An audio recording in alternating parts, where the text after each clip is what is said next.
engineer ಅಲ್ಲ ಪೂಜೆ ಆಯ್ತು ರೋಡ್ ಇಂಜಿನಿಯರ್ ಹೋದ್ರು ಇಂಜಿನಿಯರ್ ಆಗಿದೆ ಪಕ್ಕ ಆಗಿದೆ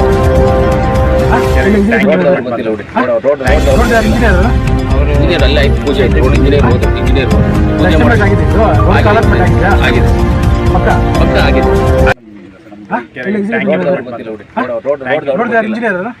ಇಂಜಿನಿಯರ್ ಅಲ್ಲ ಪೂಜೆ ಆಯ್ತು ರೋಡ್ ಇಂಜಿನಿಯರ್ ಹೋದ್ರು ಪೂಜೆ ಆಗಿದೆ ಪಕ್ಕ ಆಗಿದೆ ಆಗಿದೆ ಬಿಡಪ್ಪ ಯಾಕಪ್ಪ ಏನ್ ಸಮಾಚಾರ ಕೇಳಿದ್ವಿ ಸರ್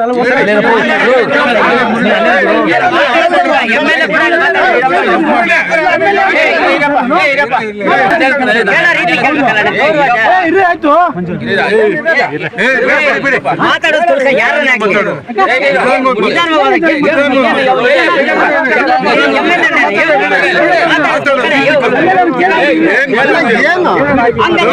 ಮಾತಾಡ್ತೀನಿ ಕೇಳ